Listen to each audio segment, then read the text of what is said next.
You bought something valuable, and now you're losing money every single day. On a Tuesday morning in March 2019, a 34-year-old software engineer named Marcus stood in a suburban driveway in Austin, Texas, holding the keys to a brand new Tesla Model 3, paid for in cash after years of saving. The car had cost him $52,000, and in that moment, he felt he had made the smartest financial decision of his life. What Marcus didn't realize was that the asset he had just purchased had already begun costing him money the moment he signed the title. Within the first year, he would spend $1,200 on insurance, $800 on registration and taxes, $450 on charging infrastructure at home, and $600 on unexpected maintenance after a software glitch bricked his charging port. The car he believed would save him money on gas was instead draining nearly $3,000 annually just to exist in his possession.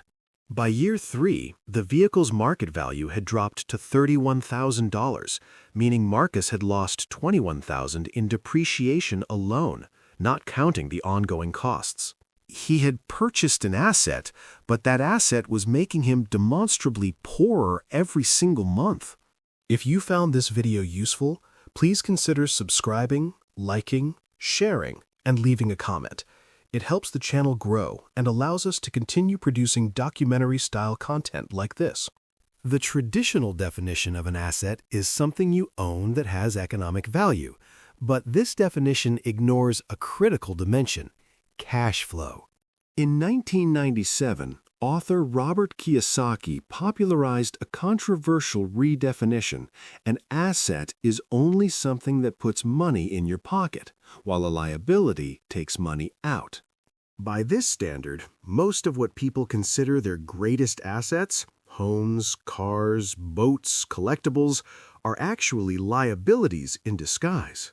A $400,000 home purchased in 2015 might have appreciated to $550,000 by 2023, but during those 8 years, the owner paid roughly $80,000 in mortgage interest, $28,000 in property taxes, $15,000 in insurance, and $35,000 in maintenance and repairs.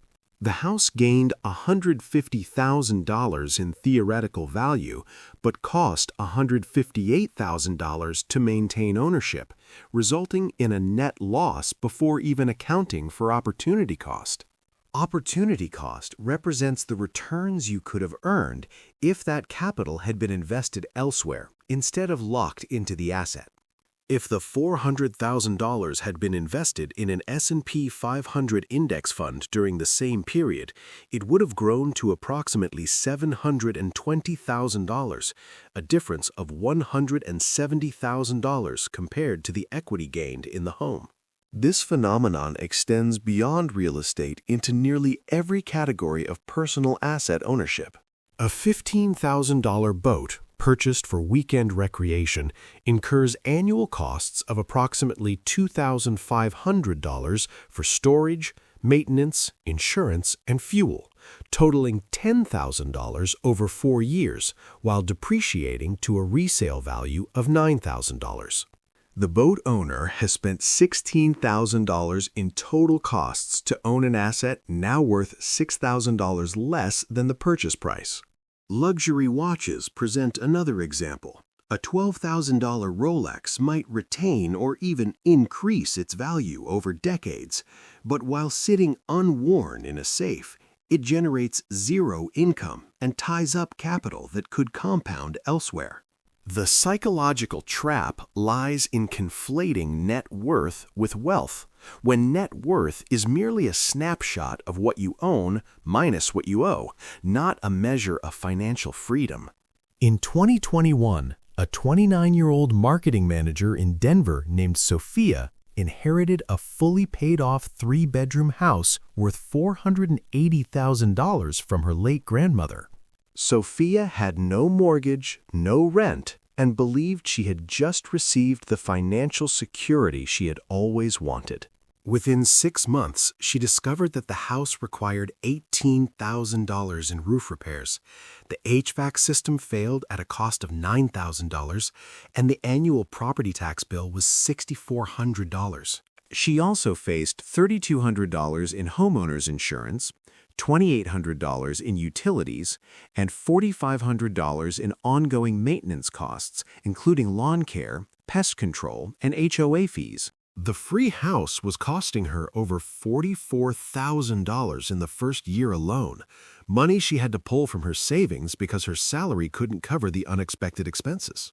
By year 2, Sofia realized that keeping the house meant sacrificing her ability to save for retirement, travel, or invest in her career development. She eventually sold the property for $510,000, netting $485,000 after commissions and fees, and moved into a $1,400 per month apartment while investing the proceeds in a diversified portfolio.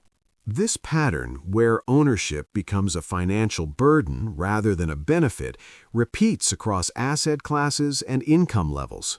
A study by the Federal Reserve in 2019 found that the median American household held 62% of its wealth in primary residence equity, compared to only 18% in financial assets like stocks and bonds. This concentration in illiquid, cost-generating assets leaves households vulnerable to unexpected expenses and unable to capitalize on opportunities.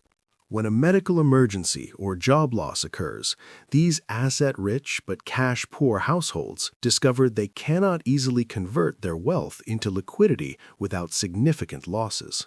The assets that were supposed to provide security become anchors that prevent financial mobility. The question is not whether assets are inherently bad, but whether the assets you own are working for you or against you.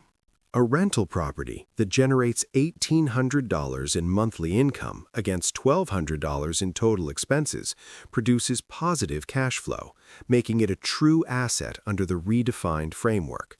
A primary residence that you live in, however, only consumes cash and provides utility rather than income, functioning more like an expensive consumption good than an investment.